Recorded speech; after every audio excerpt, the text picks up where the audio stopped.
Assalamualaikum Pak. Waalaikumsalam warahmatullahi wabarakatuh. Ini saya dapat info Pak. Katanya Bapak mungkin terakhir kalinya di sini Pak. Soalnya saya dengar Bapak mau pulang kampung ke Lombok. Sebenarnya ada apa sih Pak? Karena Bapak kan sudah lama di Kalimantan. Udah lumayan hidupnya, kerja di sekolah SMK, terus kerja di Basnas, punya 30 lebih majelis taklim. Terus kenapa harus meninggalkan semua itu dan memilih pulang kampung Pak? Oh. Assalamualaikum warahmatullahi wabarakatuh. Waalaikumsalam warahmatullahi wabarakatuh. Sebenarnya itu pertanyaan yang sering dilontarkan orang sebenarnya. Apalagi jamaah selalu bertanya tentang hal yang demikian itu. Sebenarnya ini bukan pilihan dalam hidup saya. Ini bukan pilihan. Mungkin kalau pilihan lebih baik lebih enak saya hidup di sini. Ya, begitu kalau pilihan. Tapi ini hanya skala kewajiban saya sebagai seorang anak untuk merawat orang tua tatkala orang tua kemarin minta dirawat oleh anaknya, begitu. Jadi dalam keadaan seperti ini, mau dan tidak mau, suka dan tidak suka, saya sebagai anak harus saya penuhi apa yang diinginkan oleh orang tua saya.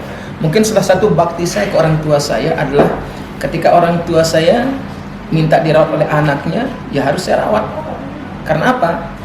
Buat apa kita punya harta benda yang banyak, buat apa kita menduduki pangkat jabatan yang tinggi, buat apa kita punya majelis taklim yang banyak, tapi kalau kewajiban kita kepada orang tua kita tidak bisa kita penuhi, itu 0% di sisi Allah Subhanahu wa taala. Kenapa?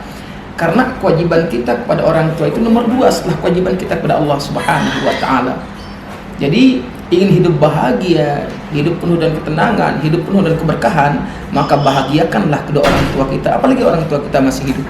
Sebenarnya ini bukan pilihan dalam hidup saya, tapi ini hanya skala prioritas saya untuk menjalankan kewajiban saya sebagai anak kepada kedua orang tua saya yang membutuhkan saya sendiri. Nah, begitu. Nah, adapun mungkin menyangkut masalah saya hidup enak di sini, ya hidup enak. Gitu.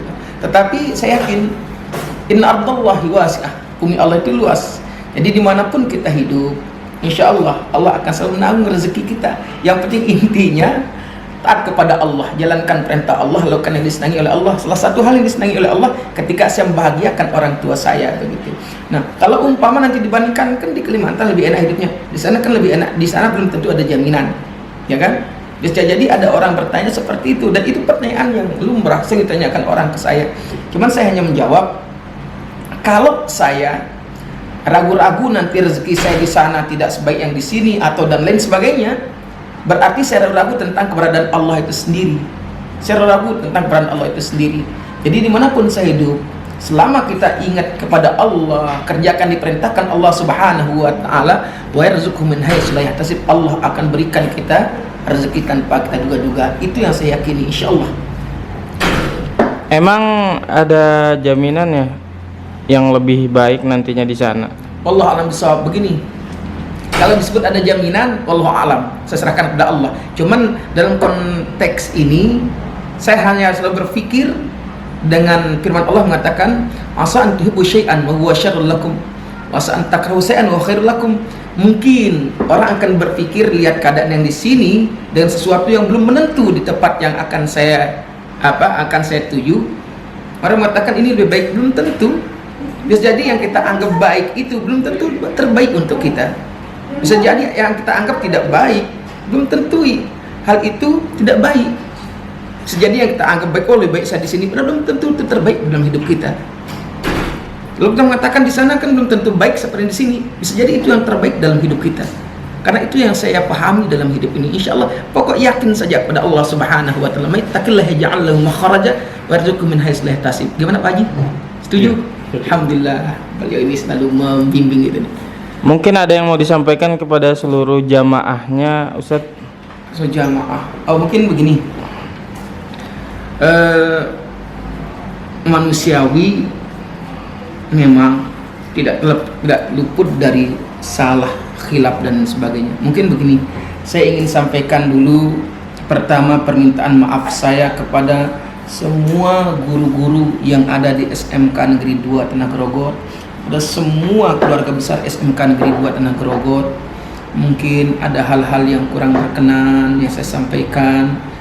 mungkin dalam pergaulan ada yang menyakitkan, mungkin ada bahasa tutur bahasa yang kurang mendidik dan lain sebagainya. Mungkin sekali lagi saya minta maaf karena memang di SMK itu luar biasa guru-guru di sana. Apalagi juga saya sempat isi kajian gitu. Kajian fikih 4 mazhab setiap malam Rabu, sebenarnya cuman hanya berbagi pertemuan saja, itu nggak sampai selesai. Termasuk ada kajian untuk berapa orang ibu-ibu, kajian tentang tauhid, tapi ya tidak bisa berjalan, apalagi ini sudah mau pulang kampung. Jadi sekali lagi saya minta maaf pada seluruh warga SMK Negeri 2 Tanah Grogot.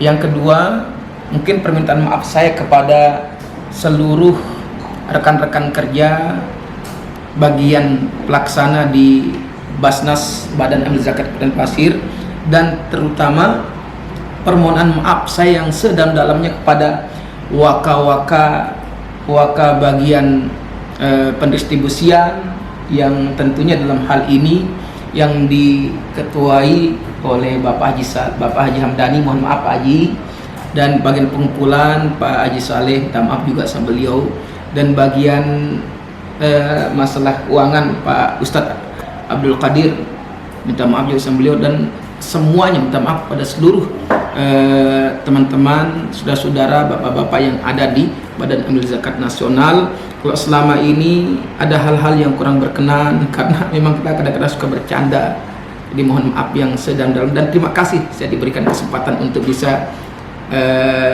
bekerja di tempat ini juga. Lalu yang ketiga, mungkin permintaan maaf saya kepada seluruh jamaah majelis taklim yang saya isi, karena memang selama sebulan saya harus mengisi 30 lebih majelis taklim yang saya isi, baik terdiri dari majelis taklim bapak-bapak, begitu juga majelis taklimnya ibu-ibu. Jadi dalam kesempatan ini saya mohon maaf yang sedalam-dalamnya. Mungkin saya tidak bisa datang ke majelis taklim lagi untuk minta maaf. Mungkin dalam hal ini saya minta maaf yang sedalam-dalamnya sekali lagi kepada seluruh warga jamaah majelis taklim saya yang ada di Kabupaten Pasir, terutama khusus di Tanah Grogot. Sekali lagi saya minta maaf yang sedalam-dalamnya. Mungkin boleh jarak memisahkan kita, tetapi tidak akan pernah putus tali silaturahmi di antara kita, yang dengan kita saling mendoakan antara yang satu dengan yang lain. Insya Allah silaturahmi kita akan selalu sambung. Mungkin begitu.